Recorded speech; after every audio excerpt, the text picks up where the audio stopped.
और हमारे साथ खास मेहमान है सचिन शर्मा, रक्षा और विदेश मामलों की जानकार। सचिन जी, बहुत स्वागत है आपका। सबसे पहले मेरा सवाल यही है, पिछले 3 दिनों से आप पूरे ऑपरेशन को देख पा रहे हैं। ऑपरेशन सिंदूर अभी भी जारी है, एक एक तस्वीर हम बाकायदा ट्वीट करके अपने दर्शकों तक पहुंचा रहे हैं। क्या ये जंग बहुत आगे जाने वाली है? क्योंकि अब पाकिस्तान की हरकतें आप देख पा रहे हैं, ड्रोन हमले, अलग अलग राज्यों को निशाना बनाने की कोशिश। सचिन जी। त्रिपाठी जी, आपको और दर्शकों को सभी को नमस्कार। देखिए, पिछले 3 दिनों से जो चल रहा है ये पूरी दुनिया देख रही है, चाहे आप इसको डिप्लोमेटिकली देखते हैं, चाहे आप इसको कॉम्बैट के पॉइंट ऑफ व्यू से देखते हैं। और मुझे ऐसा लगता है कि पाकिस्तान को एक बात समझ में आ गई है कि जब भी आप किसी युद्ध क्षेत्र में होते हैं और आप इस माइंडसेट से जाते हैं कि I have got nothing to lose, तो उस सिचुएशन में आप सिर्फ लोगों को एंगेज करते हैं। और यही जो आप देख रहे हैं पिछले 3 दिन से, जैसे शाम होती है, रात होती है, 8 बजते हैं और ड्रोन अटैक शुरू हो जाते हैं। देखिए, कोई भी देश जो टेररिज्म में लिप्त होता है वो अपने आप को इतना जल्दी किसी भी वॉर लाइक सिचुएशन से एग्जिट नहीं कर सकता है। और पाकिस्तान तो हम जानते ही हैं कि वर्ल्ड वाइड जितना भी टेररिज्म है वो पाकिस्तान स्पॉन्सर करता है। जितनी भी बॉर्डर पे आप देखिए पिछले 2-3 दिन से जो शेलिंग्स हो रही हैं, आज भी पाकिस्तान अपने मकसद से पीछे नहीं हट रहा है। आज भी वो इन्फिल्ट्रेशन जरूर कर रहा है। कल आपने देखा होगा कि 10 से 12 जैश ए मोहम्मद के आतंकवादी जो थे उनको बॉर्डर सिक्योरिटी फोर्स ने मार गिराया, क्योंकि वो इन्फिल्ट्रेट करने की कोशिश कर रहे थे हमारे बॉर्डर के अंदर। आज भी शाम को 7 से 8 आतंकवादियों को पकड़ा गया है, उनको न्यूट्रलाइज किया गया है। तो ये लड़ाई जो है, और मुझे लगता है कि हमें और हमारी सरकार को ये समझना पड़ेगा कि जो पाकिस्तान है वो हमको इस पूरे प्रोसेस के अंदर एक एंगेज कर रहा है। और ये जो आप ड्रोन देख रहे हैं, तो देखिए ये एक रूटीन की चीज है। अगर आप देखें, ये लड़ाई अगर 10 दिन चलती है तो हम रोजाना शाम को चैनल पे बात कर रहे होंगे कि ये ड्रोन आ रहे हैं और ऐसा हो रहा है।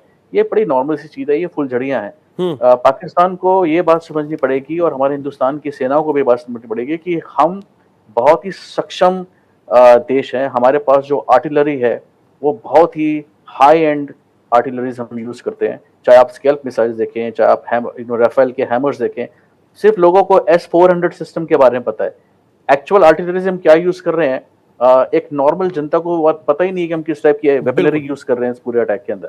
तो भारत को ये बात ऑल आउट वॉर में कन्वर्ट करनी पड़ेगी। हालांकि भारत कोशिश कर रहा है कि ना करे, लेकिन अब मजबूरी ये है कि कोई बैक एंड और जो बैकड्रॉप चैनल्स होते हैं, डायलॉग के होते हैं, वो चैनल भी अभी खुले हुए नहीं है। और पाकिस्तान ये कोशिश कर रहा है कि कोई आके मीडिएशन कर पाए, बट फिलहाल कोई भी देश जो है वो मीडिएशन करने के लिए भी आगे नहीं आ रहा है। भारत को सपोर्ट कर रहे हैं, चाहे आप यूरोपियन यूनियन देखें, चाहे आप अमेरिका देखें। बिल्कुल। चाइना इस पूरे मैटर के अंदर चुप रहेगा, क्योंकि चाइना का कोई कमर्शियल इंटरेस्ट पाकिस्तान के अंदर नहीं है।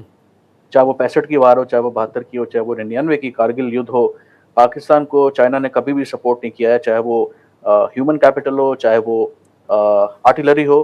और हर बार जब भी पाकिस्तान गया तो उन्होंने ये बोला है कि इस रूट की सारी लाइनें व्यस्त हैं। और इस बार तो चाइना ने बोल दिया है कि ये नंबर मौजूद ही नहीं है। तो हमें ये समझना पड़ेगा कि चाइना का कोई भी कमर्शियल इंटरेस्ट पाकिस्तान के अंदर नहीं है।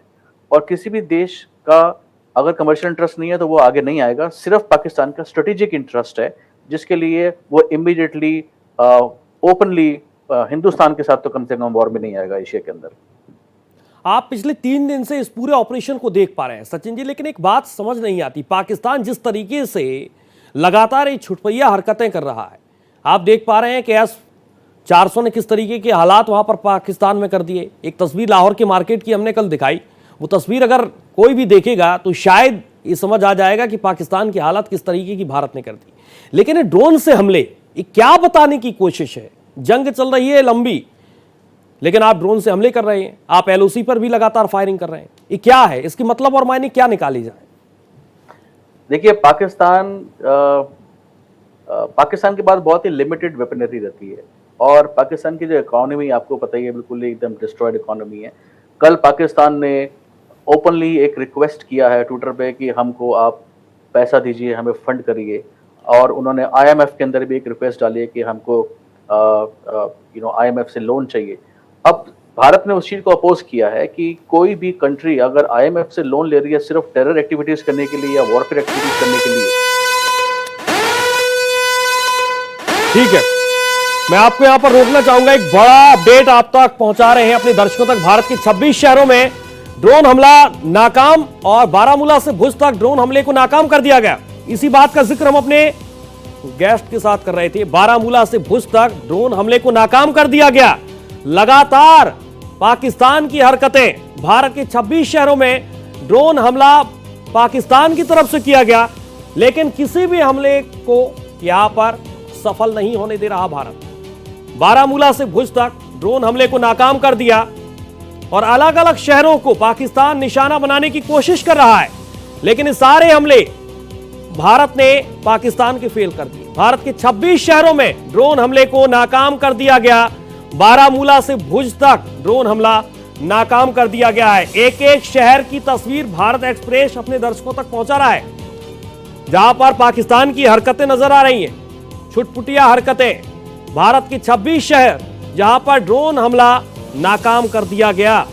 आपको बता दें कि अलग अलग शहरों को निशाना बनाने की कोशिश है। एक और तस्वीर, आपको नई तस्वीर हम आपको टीवी स्क्रीन पर दिखा रहे हैं, किस तरीके से ड्रोन हमले पाकिस्तान की तरफ से किए जा रहे हैं। 26 शहरों को ड्रोन हमले के साथ यहां पर कोशिश, लेकिन फिलहाल इन हमलों को नाकाम कर दिया है। एक बार फिर से अपने गेस्ट के पास चलेंगे। सचिन शर्मा जी हमारे साथ लगातार जुड़े हैं। सचिन जी, इसी पर आपका रिएक्शन लूंगा मैं कि किस तरीके से अलग अलग शहरों को, वही बात जिस बात का जिक्र आप भी कर रहे थे कि पाकिस्तान मानने वाला नहीं। अब 26 शहर हो गए हैं, लेकिन कोई भी हमला, सब कुछ नाकाम है। आपको घुटने के बल भारत ने ला दिया है। अपनी बात पूरी करिएगा। जी, मैं आपसे ये बात कहना चाह रहा था उस टाइम कि देखिए, ये जो हमले हैं ये चलते रहेंगे। और एक बात हम सबको समझ में आती है कि पाकिस्तान की जो इकोनॉमी वो ब्रोकन है। पाकिस्तान की जो आर्मी है उसके अंदर अंदरूनी रिवोल्ट चल रहा है, एक सिविल वॉर लाइक सिचुएशन हो गई है पाकिस्तान के अंदर। पाकिस्तान के पास इतना पैसा नहीं है कि वो इस पूरी वॉर को 4 से 5 दिन तक भी सस्टेन कर पाए जी। उनके हवाई जहाज हमने गिरा दिए हैं। कल आपने देखा होगा कि कराची बंदरगाह पे हमने अटैक किया है। अब हमें ये समझना पड़ेगा कि ये ड्रोन से अटैक्स क्यों हो रहे हैं। देखिए, क्या होता है कि जब आप एक वॉर सिचुएशन में जाते हैं, लेकिन आप वॉर करने की कैपेसिटी आपके पास नहीं होती है, आप कैपेबिलिटी आपके पास नहीं होती है, तो उस केस में आप एक परसेप्शन जरूर क्रिएट करते हैं। वो परसेप्शन क्या होता है कि आप एक एग्रेशन दिखाते हैं कि जहां पे आप डेली शाम को एक स्टिपुलेटेड टाइम पे 7 बजे 8 बजे ड्रोन से अटैक कर रहे हैं और एक वर्ल्ड में एक न्यूज फैला रहे हैं कि भाई पाकिस्तान रिटेलिएट कर रहा है। अब इस रिटेलिएशन से पाकिस्तान सिर्फ एक मैसेज देना चाह रहा है वर्ल्ड को कि देखिए, हम एक न्यूक्लियर पावर हैं और हम ये ड्रोन जो है अटैक्स जो हम कंटिन्यू करेंगे।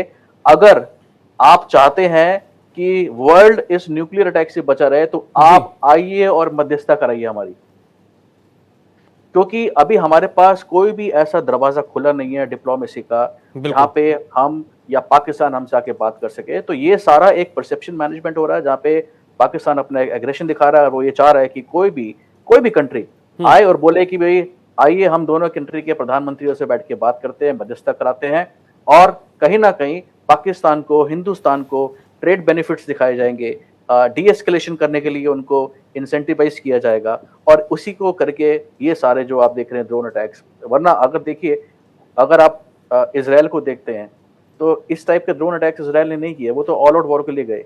आप रशिया को देखते हैं, रशिया ऑल आउट वॉर के लिए गया, लेकिन पाकिस्तान वो ऑल आउट वॉर नहीं कर सकता है भारत के साथ। नहीं, पाक के कदम क्या है? मतलब आप एलओसी पर फायरिंग कर रहे हैं, दूसरी तरफ ड्रोन से हमले की कोशिश, तीसरी तरफ आप देख पा रहे हैं कि भारत की तमाम मिसाइलें तैनात हैं। आप हर तरीके से फेल हैं, आप कहीं भी टिकने के लिए तैयार हैं, लेकिन भारत किसी भी तरीके से आपको टिकने नहीं दे रहा। उसके बाद भी 3 दिन के बाद भी आप अलग अलग शहरों को, आवाम को निशाना आप बनाने की कोशिश कर रहे हैं।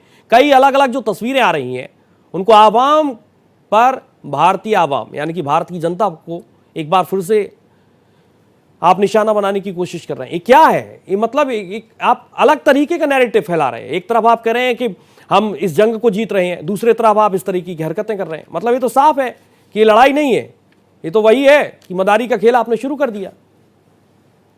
जी, मैंने अब जैसा आपको समझाया कि बंदर कभी गुलाटी मारना नहीं छोड़ता, पाकिस्तान कभी टेररिज्म करना नहीं छोड़ेगा। ये सिर्फ इन्फिल्ट्रेशन के लिए हो रहा है, ये सिर्फ एक गीदड़ बपकी दी जा रही है हिंदुस्तान को कि हम आपके ऊपर, अगर आप हमारे ऊपर अटैक करेंगे तो हम आपके ऊपर रिटेलिएट करेंगे, हम आपके ऊपर जबरदस्त अटैक करेंगे। और ये वही माइंडसेट के साथ पाकिस्तान हमारे ऊपर ड्रोन छोड़ रहा है। वरना अगर पाकिस्तान के पास मद्दा होता, पाकिस्तान के पास आर्टिलरी पावर होती, उनके पास एक फाइनेंशियल बैकबोन होती, तो पाकिस्तान आज फुल फ्लेजेड वॉर में अपने आप को डाल दिया होता। लेकिन वो सिर्फ और सिर्फ हमें सिर्फ एंगेज कर रहा है ताकि कोई ना कोई आके इस पूरे मैटर के अंदर मध्यस्थता करा पाए। और अमेरिका ने बोल दिया है कि हम भारत के साथ हैं। चाइना ने बिल्कुल ही अपने दरवाजे जो हैं अमेरिका के जो पाकिस्तान के लिए बंद कर दिए हैं। और छोटे-मोटे देश जो जैसे टर्की है वो थोड़ी बहुत हेल्प कर रहे हैं। उसके अलावा यूरोपियन यूनियन जो है वो पूरा भारत को सपोर्ट कर रहा है। तो अब पाकिस्तान के पास सिर्फ एक परसेप्शन क्रिएट करना है कि आप आइए और मध्यस्थता कराइए, और जब तक आप देखिएगा कि ठीक ये है, ड्रोन अटैक चलते बिल्कुल। रहेंगे और भारत है आने वाले समय में किस तरीके की स्थिति होगी भारत की तरफ से, और पाकिस्तान जिस तरीके से अपनी हरकतों से बाज नहीं आ रहा है, अंतर्राष्ट्रीय स्तर पर उसे मुंह की खानी पड़ी। कोई भी देश उसका साथ देने के लिए तैयार नहीं है, लेकिन उसके बावजूद भी इस तरीके की हरकतें, जो आपकी टीवी स्क्रीन पर तस्वीरें हैं, वो अपने आप में सब कुछ बता रही हैं। एक बार फिर से सचिन जी का रुख करेंगे। सचिन जी, अंतर्राष्ट्रीय स्तर पर आपने मुंह की खाली, कोई भी देश मानने को तैयार नहीं है कि पाकिस्तान किसी भी तरीके से हम इसका समर्थन करें, यानी कि पाकिस्तान का साथ दें। सबने मना कर दिया कि नहीं, आतंकवाद पर बात होगी, भारत के साथ होगी, और किसी भी समय के लिए भारत को जरूरत है तो हम तैयार हैं, यानी कि आप पूरी तरीके से फेल हैं। जी बिल्कुल। कोई भी आज पाकिस्तान को सपोर्ट नहीं कर रहा है। और जैसे मैंने आपको कहा कि जब आदमी को कोई सपोर्ट नहीं करता है तो वो अपना एक एग्रेशन दिखाता है। वो कहीं ना कहीं इस तरीके की धमकियां देता है कि देखिए मेरे पास खोने के लिए कुछ नहीं है, अगर कुछ नहीं हुआ मेरे पास तो मैं फाइनली एक न्यूक्लियर बम डाल दूंगा, और न्यूक्लियर बम डालने से पूरी दुनिया में तराही तराही मच जाएगी। और ये पाकिस्तान 3-4 बार इनके मंत्री जो हैं, इनके जो रेलवे मिनिस्टर थे, इनके जो पीसीबी के जो चेयरमैन थे, वो ये धमकियां ऑलरेडी दे चुके हैं। तो कहीं ना कहीं वो इस टाइम बहुत ही डेस्परेट सिचुएशन में है पाकिस्तान, क्योंकि कोई ना तो पाकिस्तान को सपोर्ट कर रहा है, कोई ना ही मध्यस्थता की बात कर रहा है। जितने भी ठीक है, मैं आपको एक बार फिर से रोकना चाहूंगा। एक और बड़ा अपडेट, बड़ी जानकारी सामने आ रही है। भारत ने 3 राज्यों में पाकिस्तान का ड्रोन अटैक, और 3 राज्य जिसमें पंजाब के होशियारपुर और तरन तारन में ड्रोन हमला नाकाम कर दिया। पंजाब के अमृतसर, पठानकोट और फिरोजपुर में भी ड्रोन हमले को नाकाम कर दिया गया।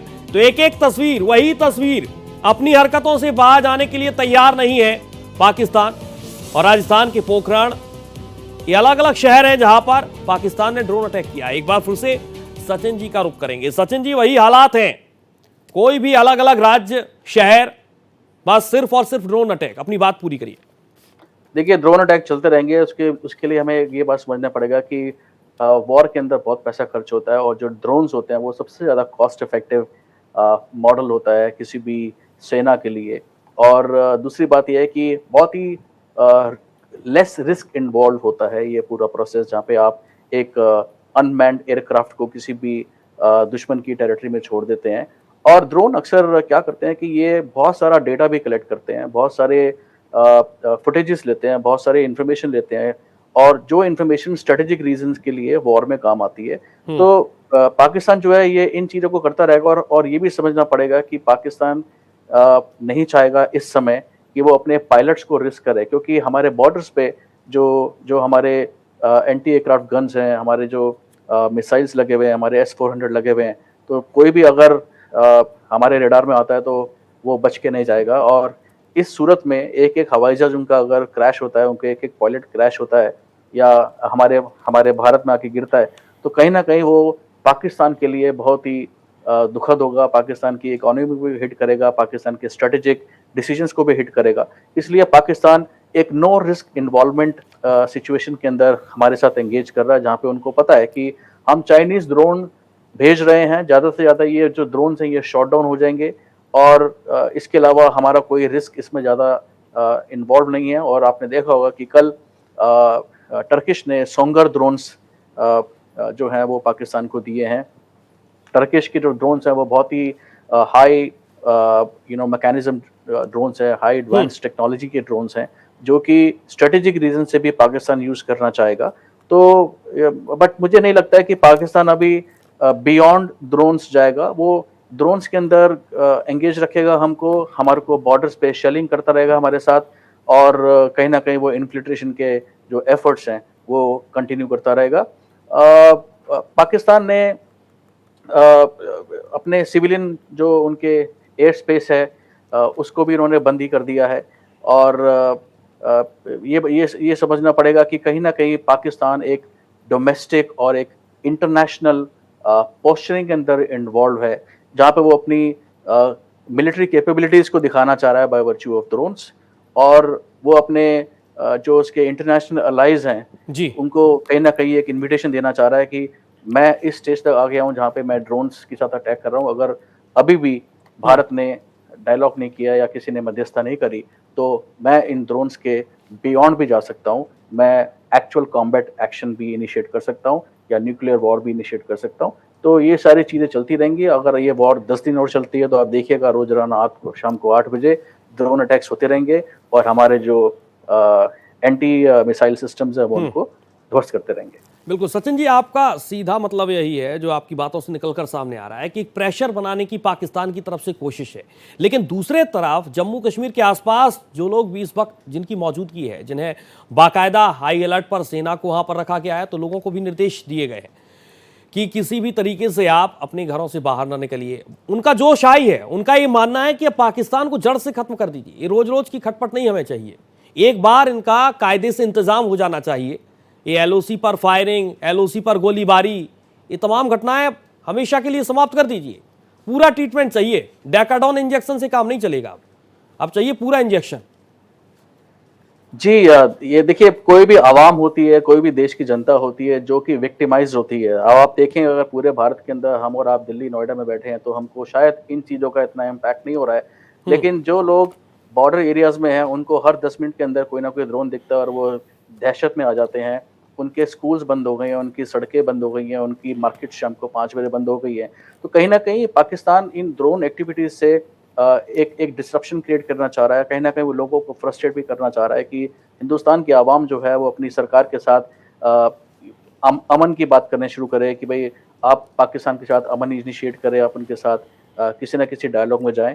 बट हमारी जनता जो है वो बहुत ही ज़्यादा देशभक्त जनता है। हमने 65 की वार देखी है, बस 61 की वार देखी है, हमने कारगिल वार देखी है, जहाँ पे हर घर का जो बच्चा था वो ये बोलता था कि अगर ज़रूरत पड़ेगी तो मैं भी बॉर्डर पे जाऊंगा। मैं खुद एक सर्टिफाइड कॉर्पोरेट कमांडो है, तो मैंने भी अपने ट्विटर पे लिखा था अगर ज़रूरत पड़ेगी तो मैं भी बॉर्डर पे जाने के लिए रेडी हूँ।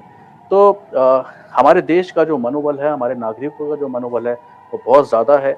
आज अगर बस चले तो हम अपने नागरिकों को बंदूक दे सकते हैं, वो शायद वो जाके खुद भी लड़ाई कर सकते हैं। लेकिन देखिए, ये ही फर्क है भारत के अंदर और पाकिस्तान के अंदर। पाकिस्तान के अंदर जो आवाम है वो उनके अंदर कोई कमिटमेंट नहीं है अपने देश के लिए। अब आप देखिए, आज जो उनके डिफेंस मिनिस्टर है उन्होंने बोला कि अगर हमारे पास आर्मी में हमको जरूरत पड़ेगी तो हम अपने मदरसे में जो पढ़ रहे स्टूडेंट्स हैं उनको वॉर के अंदर लेके आएंगे ताकि वो हमारे साथ, हमारी फौजों के साथ लड़ पाएं। अब ये बच्चे जो हैं ये कौन है? ये कोई स्टूडेंट्स नहीं है जो मदरसे में पढ़ते हैं, ये वही टेररिस्ट की क्रॉप्स है जो ट्रेन की जा रही है पाकिस्तान के द्वारा। और इस बात से पाकिस्तान और एक्सपोज हो जाता है कि वो अपने मदरसे के बच्चों को वॉर में लेके आ रहा है। इसका मतलब they are all trained somewhere, they have been trained on combat, they have been trained on artillery, they have been trained on weapons. जी, सो एक्सपोज तो हो रहा है। और देखिए, भारत के लोग जो हैं वो बहुत ही बिंदास लोग हैं। वो पाकिस्तान के साथ उन्होंने बहुत ही कॉम्प्रोमाइज किया है। हम लोगों ने देखा है कि हमारे परिवारों में नए नए जवान जो सेना में भर्ती होते हैं, लेकिन एक हफ्ते बाद उनकी शादी होती है और 15-20 दिन के बाद मिलिटेंट के साथ एनकाउंटर रहता है और वो बेचारे अपनी जान खो देते हैं। लेकिन उसके बाद भी हमारे जो हिंदुस्तान के परिवार हैं, जो फौजी परिवार हैं, उनके अंदर इतनी हिम्मत है कि वो अपनी जनरेशन का नेक्स्ट बच्चा जो है वो उसको भी आर्मी में भेजते हैं। तो भारत के अंदर बहुत ही कमिटेड लोग हैं अपने देश को लेकर। और पाकिस्तान और भारत में ये डिफरेंस है कि हम पीठ दिखा के नहीं भागते हैं, चाहे वो कोरोना की सिचुएशन हो, चाहे वो कोई भी नेशनल कैलामिटी हो। हिंदुस्तान के लोग बढ़ चढ़ के हर चीज़ में अपने प्रधानमंत्री के साथ, अपने रक्षा मंत्री के साथ और अपनी सरकार के साथ हमेशा सपोर्ट करते हैं। सचिन जी, आप भी लगातार डिबेट्स में बैठ रहे हैं, बातचीत कर रहे हैं। मैं पिछले 3 दिन से यही तस्वीर को देखकर अंदाजा लगा रहा हूं कि भारत की डेफिनेशन बहुत अलग है, पाकिस्तान की डेफिनेशन बहुत अलग है। भारत की डेफिनेशन ये है कि हमने आवाम पर हमला नहीं किया, हमने निर्दोषों को नहीं मारा, हमने सिर्फ उन आतंकी ठिकानों को तबाह किया जहां से कई सालों से आतंकवाद को आप लगातार पनाह दे रहे हैं, लगातार आतंकवादी साजिशें रच रहे हैं, उन्हें हमने तबाह किया है। लेकिन जो तस्वीरें आई हैं, जो ट्वीट करके हम चर्चा के साथ तस्वीरें दिखा रहे हैं दर्शकों तक, वो तस्वीरें हैं रिहायशी इलाकों की। रिहायशी इलाकों को निशाना बनाने की कोशिश पाक की तरफ से। इस पर क्या कहेंगे? जब पहलगाम में अटैक हुआ था तो कहीं ना कहीं भारत का एक नैरेटिव था कि पाकिस्तान स्पॉन्सर्ड टेररिज्म है जिसको हमें जवाब देना है। और 7 तारीख को जब ये हमले किए गए तो भारत का नैरेटिव बहुत क्लियर था कि देखिए, हमें पाकिस्तान के आवाम से, पाकिस्तान की जनता से कोई प्रॉब्लम नहीं है। हम सिर्फ चाहते हैं कि जो सेंटर्स टेररिज्म की क्रॉप को पैदा कर रहे हैं, जो ट्रेनिंग सेंटर्स हैं, हम उनको खत्म करना चाहते हैं। चाहे आप बालाकोट देखिए जो हमने स्ट्राइक्स की थी 2019-20 के अंदर, चाहे वो इस बार की स्ट्राइक्स अब देखिए। दूसरी बात यह है कि भारत एक नैरेटिव भी कहीं ना कहीं एक ग्लोबल फ्रेटर्निटी को देना चाह रहा है कि हम सिविलियंस को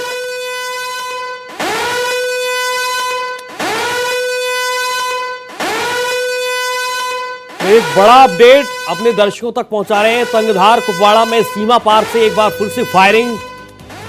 दिगवार करमाडा सेक्टर में भारी गोलीबारी। ये बड़ी जानकारी, बड़ा अपडेट ऑपरेशन सिंदूर से जुड़ा हुआ। गोलाबारी का भारतीय सेना लगातार मुंहतोड़ जवाब दे रही है।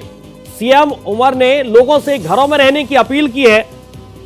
उरी पुंछ के साथ कुपवाड़ा में पाक ने एक बार फिर से सीज फायर तोड़ा है। पाक किसी भी तरीके से अपनी हरकतों से बाज आने वाला नहीं है। दिगवार से लेकर करमाडा सेक्टर में भारी गोलीबारी यहां पर, और इसी के साथ एक बड़ा अपडेट आप तक पहुंचा रहे हैं। गोलाबारी का भारतीय सेना मुंहतोड़ जवाब दे रही है। अलग अलग जगहों पर भारतीय सेना मुस्तैदी के साथ तैनात है। सीएम उमर ने भी लोगों से घरों में रहने की अपील की है। अपनी हरकतों से पाकिस्तान बाज नहीं आ रहा, और किस तरीके से ड्रोन अटैक और उसके बाद लगातार सीज फायर का उल्लंघन, ये बता रहा है कि पाकिस्तान के अंदर कितनी बौखलाहट है, पाकिस्तान किस तरीके से डरा हुआ है। और शायद उसकी बौखलाहट ही, ये तस्वीरें अपने आप में बहुत कुछ कह रही हैं। ये बता रहे हैं कि पाकिस्तान को किस तरीके से घुटने के बल भारत ने ला दिया, और उसके बाद पाकिस्तान यहां तक उतर आया कि उसने रिहायशी इलाकों में ड्रोन हमले की कोशिश की। एक बार फिर से सचिन जी का रुख करेंगे। सचिन जी, अपनी पूरी बात करिएगा, आप कुछ महत्वपूर्ण कह रहे थे। जी त्रिपाठी जी, क्या है कि भारत एक बहुत ही जिम्मेदार देश है। चाहे आप उसको ट्रेड के अंदर देखें, चाहे आप उसको डिफेंस के पॉइंट ऑफ व्यू से देखें, भारत कभी भी नहीं चाहेगा कि भारत को वर्ल्ड लेवल के अंदर कोई भी नेगेटिविटी से देखे या कोई भी आइसोलेट करे या भारत के किसी भी एक्शन के ऊपर कोई सवाल उठाए। हमने जब ये हमला किया था 7 तारीख की रात को, हमने सिर्फ टेररिस्ट कैंप्स के अंदर किया था, और हमारा एक वर्ल्ड को जो हमने एक नैरेटिव दिया था वो बहुत क्लियर था कि हम टेररिज्म के अगेंस्ट हैं, और इसलिए हम पाकिस्तान में अंदर जा रहे हैं और उनके टेररिस्ट कैंप्स को डिस्ट्रॉय कर रहे हैं। ये एक बहुत ही स्ट्रेटेजिक मूव भी था, क्योंकि हमें पता था कि जब हम इस टाइप से अटैक करेंगे तो कहीं ना कहीं पाकिस्तान वापस आएगा और वर्ल्ड फोरम के अंदर पाकिस्तान जाके बोलेगा कि इन्होंने हमारे सिविलियंस के ऊपर जाके अटैक किया। और ये रीजन है कि हमारी जो आर्मी है, हमारी जो डिफेंस फोर्सेस हैं, हमारी जो एयरफोर्स है, इन्होंने इन सारे अटैक्स को रिकॉर्ड भी किया, इनके एविडेंसेस भी अपने पास रखे। अब समझने की बात यह है कि एक ग्लोबल फ्रेटर्निटी में जब पाकिस्तान एक नैरेटिव लेके जा रहा है, हम उस नैरेटिव को काउंटर कर रहे हैं ये दिखा के कि देखिए हमने टेररिस्ट कैंप्स के ऊपर किया और ये सारे हमारे पास उनके एविडेंसेस हैं। अब इसके बाद अगर पाकिस्तान हमारे सिविलियंस के ऊपर अटैक करता है तो भारत के पास बहुत बड़ा रीज़न है उसके बाद हम पाकिस्तान के आर्मी एस्टेब्लिशमेंट्स के ऊपर अटैक करें, हम उनकी इकोनॉमिक एस्टेब्लिशमेंट्स के ऊपर अटैक करें, हम उनके गवर्नमेंट एस्टेब्लिशमेंट्स के ऊपर अटैक करें। हम अभी भी उनके सिविलियंस पे अटैक नहीं कर रहे हैं, क्योंकि हमें ये पता है कि भारत का पूरे वर्ल्ड के अंदर एक रुतबा है, हम तीसरी बड़ी इकोनॉमी बन चुके हैं, और हम इस तरह के जो हमारा एक पूरे वर्ल्ड के अंदर हमारा जो एक स्टैचर है, हम उस स्टैचर को खराब नहीं कर सकते हैं एक छोटी सी गलती करके। इसलिए भारत अपने कदम बड़े फूंक फूंक के रख रहा है, और चाहे वो डिप्लोमेसी हो, चाहे वो वार हो, चाहे वो पॉलिटिकल एस्पेक्ट्स हो, हम हर जगह अपने आप को एक बहुत ही समझदार देश की तरह पोजीशनिंग कर रहे हैं। और यही रीज़न है, आप देखें कि आज अमेरिका हमको ये बोलता है कि आप इस मैटर को अपने आप रिजॉल्व करें, वरना अमेरिका जैसा देश हर किसी के जब मैटर्स में अपने आप को इन्वॉल्व करता है, हर किसी के घर में जाके एक चौधराहट दिखाता है, जिसको हम हिंदी में बोलेंगे। लेकिन आज अमेरिका बोल रहा है कि नहीं, आप इस मैटर को खुद रिजॉल्व करें। हमें बहुत ज़्यादा इस बात का इल्म था कि शायद चाइना इस पूरे मैटर में आके इंटरफेयर करे, बट चाइना भी इस मैटर में अब इंटरफेयर नहीं कर रहा है, क्योंकि चाइना को पता है कि भारत ने अपने सारे चेक बॉक्सेस को स्ट्रेटेजिकली जी। टिक मार्क किया हुआ है।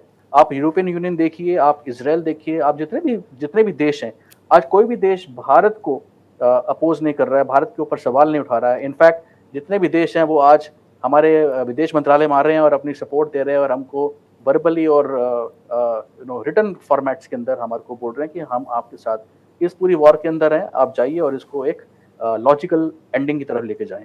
बिल्कुल सचिन जी, आपके जवाब से जुड़ा हुआ ही मेरा एक सवाल है, क्या पाकिस्तान इन मुगालतों में जी रहा था कि विश्व स्तर पर ही बात आएगी, युद्ध की बात आएगी, ऑपरेशन की बात आएगी, तो तमाम ऐसे देश होंगे जो बाकायदा ये कहेंगे कि नहीं, युद्ध कोई भी किसी भी तरीके की समाधान नहीं है, किसी भी तरीका के युद्ध समाधान नहीं है। क्या पाकिस्तान इन मुगालतों में जी रहा था? उसे अंदाजा नहीं था कि नहीं, वो अंतर्राष्ट्रीय स्तर पर, ग्लोबल स्तर पर पूरे तरीके से हार जाएगा?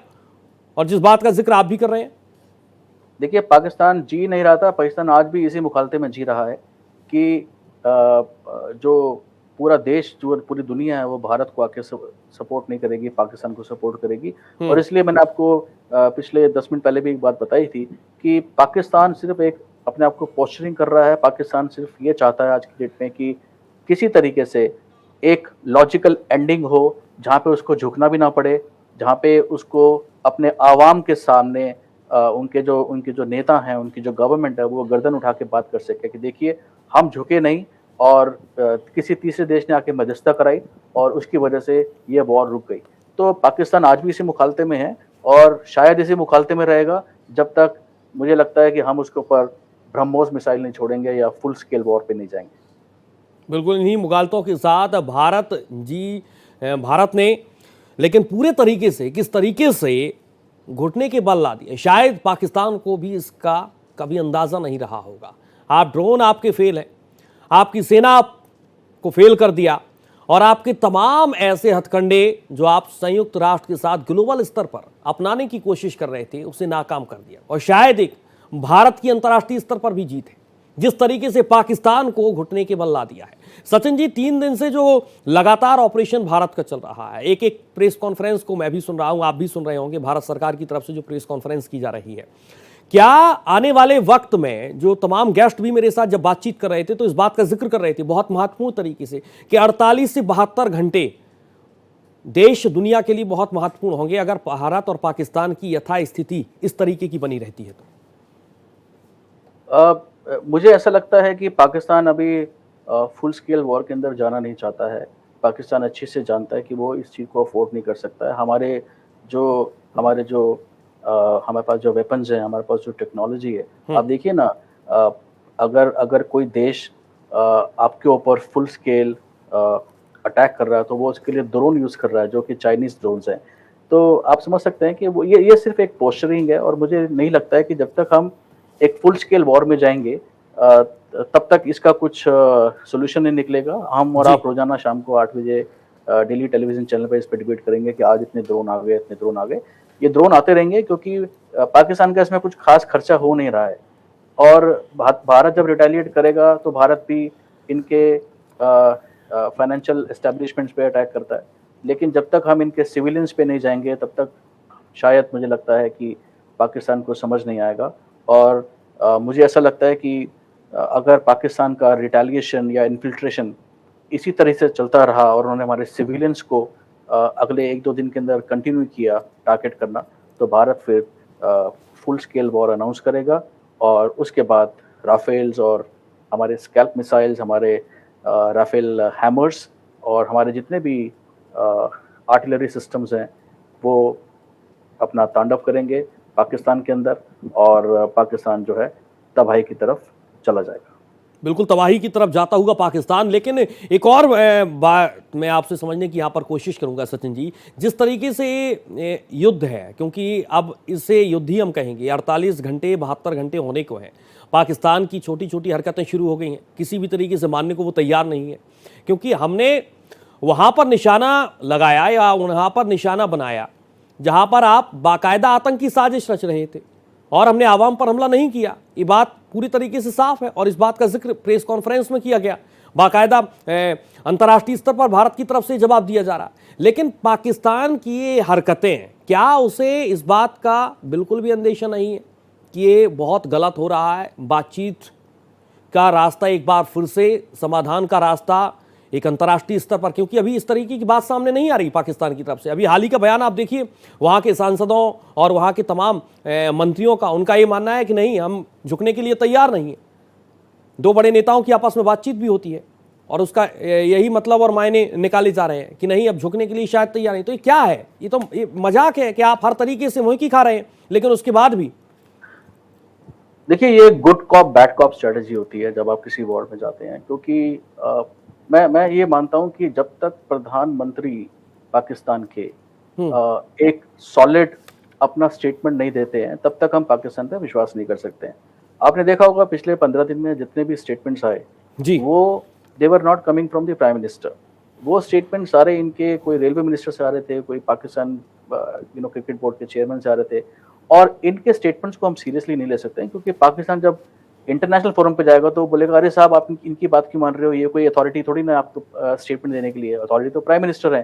तो हमें प्राइम मिनिस्टर के स्टेटमेंट्स को देखना पड़ेगा। रही बात इसकी कि अटैक्स की, देखिए पाकिस्तान ये इन्फिल्ट्रेशन अटैक्स करता रहेगा और अंदरूनी पाकिस्तान के ऊपर बहुत प्रेशर है। आपने देखा होगा इनके सांसद जो हैं पिछले 2 दिन से वो अपनी गवर्नमेंट को ही क्रिटिसाइज नहीं कर रहे हैं, बल्कि उनकी आंखों में आंसू भी हैं, वो रो भी रहे हैं और बोल रहे हैं कि किसी तरीके से कोशिश करिए कि ये वॉर ना हो, ये जो कॉम्बैट सिचुएशन है ये ना आए, क्योंकि अगर ऐसा हो गया तो पाकिस्तान की जो थोड़ी बहुत हल्की फुल्की इकोनॉमी है, देखिए कोई भी देश अगर IMF से लोन लेके लड़ाई करने की बात कर रहा है तो आप समझ सकते हैं कि वो कितने दिन के लिए सस्टेन कर पाएगा। उनकी आर्मी जो है वो बैक ऑफ कर जाती है, उनके जो जनरल्स हैं वो बंकर में चले जाते हैं, उनके प्राइम मिनिस्टर्स बंकर में चले जाते हैं। इस टाइप की सिचुएशन में कोई भी कंट्री सस्टेन नहीं कर सकती है, ना ही उनके आवाम सस्टेन कर सकती है। इसलिए पाकिस्तान सिर्फ एक पोस्चरिंग कर रहा है कि कहीं ना कोई थर्ड पार्टी मीडिएशन हो जाए, कोई डिप्लोमेसी चैनल स्टार्ट हो जाए, इंटरनेशनल इन्वॉल्वमेंट कहीं ना कहीं से, चाहे वो यूनाइटेड स्टेट्स हो, चाहे वो चाइना हो, चाहे वो किसी गल्फ स्टेट की तरफ से हो, कोई भी आके मीडिएट करे और बोले कि भाई आप प्लीज रेस्ट्रेन, आप इस पे वॉर के अंदर ना जाएं। इस टाइप की सिचुएशंस 99 के अंदर भी हुई थी। ठीक है, आपको रोकना चाहूंगा। एक बड़ी जानकारी, बड़ा अपडेट मिल रहा है। भारत पाक तनाव पर व्हाइट हाउस का बड़ा बयान सामने आया है। भारत पाक में तनाव जल्द से जल्द कम हो, इस बात का जिक्र किया गया। विदेश मंत्री मार्को रूबियो दोनों देशों से संपर्क में हैं, हम संघर्ष को समाप्त करने की कोशिश कर रहे हैं, इस बात का जिक्र किया गया। भारत पाक तनाव पर व्हाइट हाउस का बड़ा बयान सामने आया है। भारत पाक में तनाव जल्द से जल्द कम हो, विदेश मंत्री मार्को रूबियो दोनों देशों के संपर्क में हैं, और इसी बात का जिक्र भी हमारे मेहमान यानी कि सचिन शर्मा जी कर रहे थे, और शायद इसी के लिए पाक इंतजार कर रहा है, क्योंकि इसकी हरकतें ड्रोन वाली ये बताने की जरूरत नहीं है। और इसी पूरे मामले पर एक बड़ा अपडेट आप तक पहुंचा रहे हैं। भारत पाक तनाव पर व्हाइट हाउस का ये बड़ा बयान, इसके मतलब और मायने क्या निकाले जाए? भारत पाक में तनाव जल्द से जल्द कम हो और हम दोनों देशों के संपर्क में हैं, विदेश मंत्री मार्को रूबियो ने कहा है। एक बार फिर से अपने सचिन शर्मा जी हमारे मेहमान लगातार जुड़े हैं। सचिन जी, वही बात जिसका आप जिक्र कर रहे थे, और शायद आपकी बात ही सुन ली अमेरिका ने, और अमेरिका की तरफ से बड़ा बयान सामने आया, इसके मतलब और मायने अब क्या निकाले जाए? देखिए, इसका मतलब बिल्कुल बहुत ही सिंपल सा मतलब है इसका। अमेरिका ने बोला है कि ये जो पूरा मैटर है इसको रिजॉल्व किया जाए, लेकिन अमेरिका ने इसमें कोई अपनी कमांड नहीं दी है, अमेरिका ने कोई प्रपोजल नहीं दिया है कि हम आके इसको मीडिएट करें। अमेरिका को ये बात बहुत क्लियरली पता है कि जो इंडिया लीडरशिप है बहुत ही सक्षम लीडरशिप है। आज हमारी प्राइम मिनिस्टर माननीय मोदी जी हैं, हमारे पास जो डिफेंस मिनिस्टर है माननीय राजनाथ जी हैं, हमारे जो फॉरेन मिनिस्टर्स हैं, ये बहुत ही कैपेबल लोग हैं। और कहीं ना कहीं हम इतने कैपेबल हैं आज एज ए नेशन, क्योंकि हम एक इकोनॉमी भी स्ट्रॉन्ग इकोनॉमी है, कि हम इस मैटर को अपने आप रिजॉल्व कर सकते हैं। और यही रीज़न है कि ये सारे देश जो है हमको सजेशन दे रहे हैं, हमको एडवाइस कर रहे हैं कि आप किसी तरीके से इस मैटर को ख़त्म करिए, क्योंकि अगर आपने कहीं फुल स्केल रिटेलिएट किया तो पाकिस्तान का नाम जो है पूरे वर्ल्ड मैप से हट जाएगा। तो कहीं ना कहीं पाकिस्तान भी ये चाहता है कि कोई इंटरनेशनल इन्वॉल्वमेंट हो, कोई थर्ड पार्टी आए, कोई चाइना आए, कोई गल्फ स्टेट आए और आके इस मैटर के अंदर करे, या कोई आए और हमारे साथ बैक चैनल डिप्लोमेसी का जो जो रूट बंद हुआ पड़ा है उसको स्टार्ट कर पाए। कोई न्यूट्रल स्टेज एक्टर्स आए जो आके कहीं ना कहीं एक चैनल को ओपन करें। पाकिस्तान अपनी पब्लिक पोस्चरिंग करे ही जा रहा है और ये रीज़न है कि पाकिस्तान जो है सिर्फ ड्रोन अटैक्स कर रहा है, क्योंकि उसको पता है कि अगर उसने बड़ा अटैक किया कोई और फुल स्केल रिटेलिएशन हो गया तो वो जो बैक चैनल डिप्लोमेसी का जो रास्ता है वो भी हमेशा के लिए बंद हो जाएगा। और 4-5 दिन अगर ये वॉर चल गई तो हम पाकिस्तान को वर्ल्ड के नक्शे से हटा देंगे। तो ये 2-3 बातें हैं। दूसरा, कहीं ना कहीं पाकिस्तान ये भी चाहता है कि अगर थर्ड पार्टी डिप्लोमेसी के थ्रू हम जाते हैं तो कहीं ना कहीं सीज फायर रीइंफोर्समेंट्स हो सकते हैं। जो हमने सीज फायर तोड़ी है, कोई ना कोई आके मध्यस्थता करे और हमारे उनको रीइंफोर्समेंट्स करा दे, हमारे जो ट्रूप्स हैं उनको स्टैंड डाउन करा दे, दोनों देश आपस में एक डिस्कशन करें, एक एग्रीमेंट साइन करें कि हम अपने ट्रूप्स को डीएस्केलेट कराते हैं, मूव आउट करा देते हैं, अपनी नंबर ऑफ जो हमारे सोल्जर्स हैं हम उनका उनके नंबर्स को कम कर देते हैं।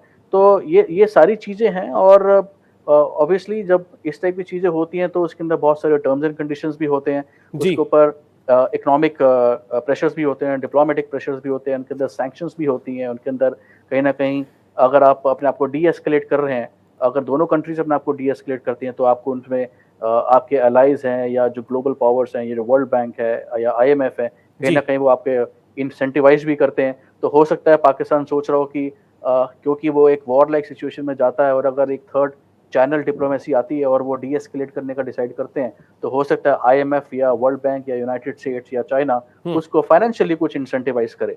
तो देखिए बहुत सारी चीजें ऐसी हैं जब हम किसी वॉर सिचुएशन में जाते हैं और उनको समझने की कोशिश करते हैं।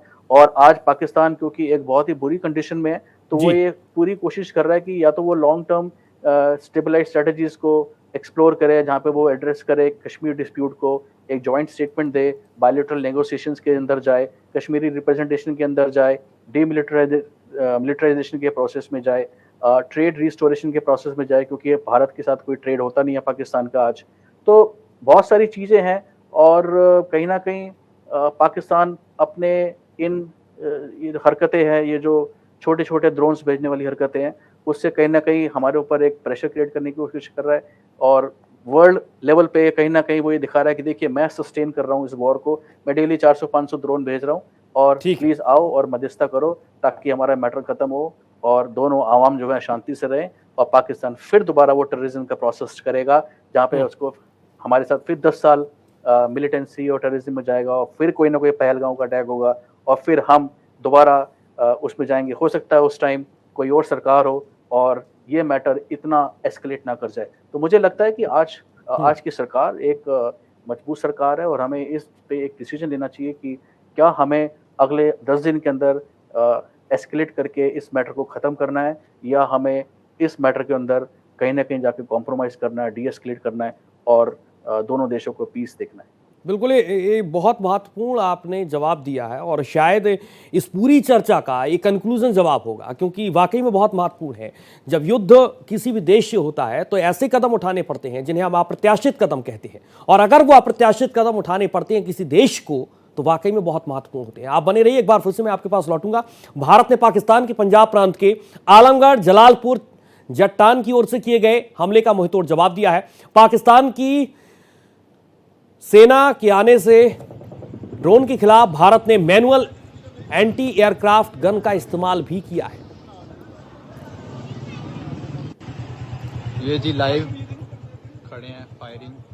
तो लगातार ये तस्वीरें भी आप देखिए, एक एक तस्वीर हम आप तक पहुंचाने की यहां पर कोशिश कर रहे हैं। ड्रोन के खिलाफ भारत ने मैनुअल एंटी एयरक्राफ्ट गन का इस्तेमाल किया है और शायद इसी की वजह से पाकिस्तान जितने भी ड्रोन का इस्तेमाल कर रहा है, हमले की कोशिश वो सारे के सारे भारत ने नाकाम कर दिए। और किस तरीके से नाकाम किए, मैनुअल एंटी एयरक्राफ्ट गन का इस्तेमाल किया गया है।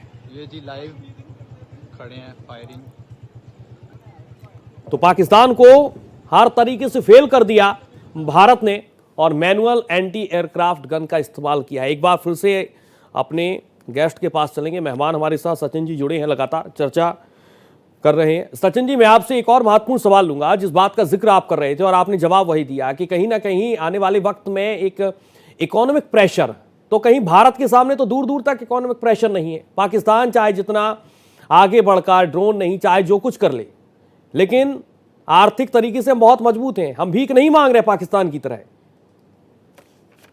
जी, आप बिल्कुल ठीक कह रहे हैं कि आर्थिक तरीके से हम बहुत स्ट्रांग हैं, लेकिन क्या होता है, देखिए कोई भी कंट्री होती है, चाहे वो कितनी ही स्ट्रांग क्यों ना हो, कहीं ना कहीं उसको अपने आप को और भी सक्षम करना पड़ता है, सशक्त करना पड़ता है। और मान लीजिए कल अमेरिका इस पूरे मैटर के अंदर आके मीडिएट करता है और जी, हम अमेरिका की बात मानते हैं, तो कहीं ना कहीं हो सकता है कि अमेरिका हमारे को ट्रेड बेनिफिट्स दे इसके ऊपर। तो अगर हमें इस टाइप के बेनिफिट्स मिलते हैं, आप देखिए भारत जो है बहुत बड़ा एक मार्केट है अमेरिका के लिए, और जितना हम एक्सपोर्ट करते हैं अमेरिका के अंदर, अगर हमें उसके अंदर ठीक है, मैं आपको रोकना चाहूंगा, एक बार फिर से रोकना चाहूंगा। एक बड़ा अपडेट, बड़ी जानकारी।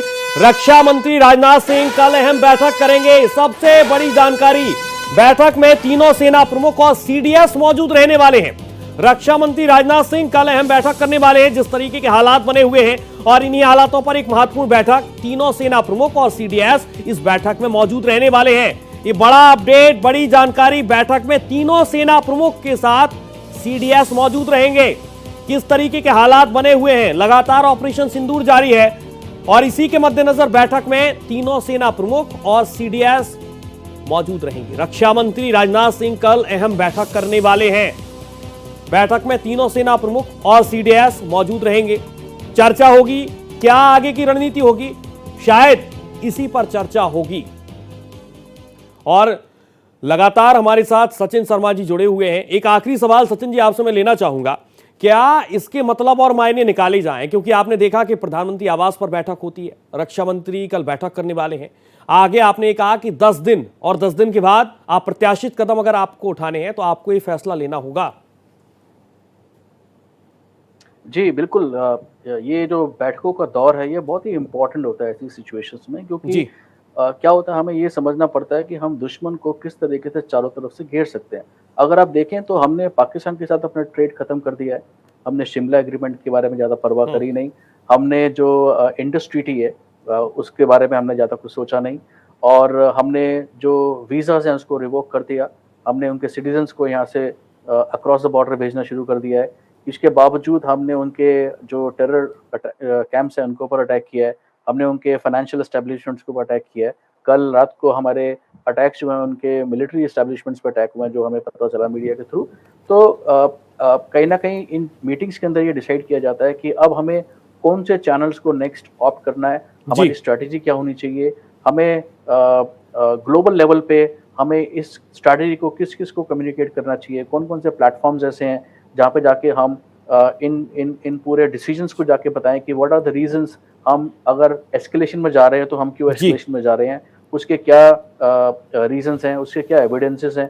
तो ये सारी चीज़ें इन बैठकों में होती हैं और इसके अंदर डिफेंस सेक्रेटरी बैठते हैं, इसके अंदर फॉरेन सेक्रेटरीज बैठते हैं, इनके अंदर सीडीएस बैठते हैं, तीनों आर्मी हमारी डिफेंस फोर्सेस के चीफ बैठते हैं, होम मिनिस्टर साहब बैठते हैं और डिफेंस मिनिस्टर प्रधानमंत्री जी बैठते हैं। तो इन सारी चीज़ों पर डिस्कशन होता है, क्योंकि ऐसा नहीं है कि हम एक ही स्ट्रैटेजी पर फोकस करते हैं, हमें मल्टी डायमेंशनल स्ट्रैटेजीज पर फोकस करना होता है ताकि हमको मैक्सिमम आउटपुट मिले, हमें मैक्सिमम डिजायर्ड रिजल्ट्स मिले, और हमें क्या रिजल्ट्स चाहिए उनके अकॉर्डिंग ही हम अपने एक्शंस को लेते हैं। बिल्कुल, हमें क्या आगे रिजल्ट चाहिए उसी के साथ हमें आगे अप्रत्याशित कदम, जिस बात का जिक्र सचिन जी आपने किया। बहुत शुक्रिया सचिन शर्मा जी हमारे साथ जुड़े, रक्षा और विदेश मामलों की जानकार। बहुत सार्थक चर्चा आपने की, बहुत शुक्रिया आपका हमारे साथ जुड़ने के लिए और बातचीत करने के लिए।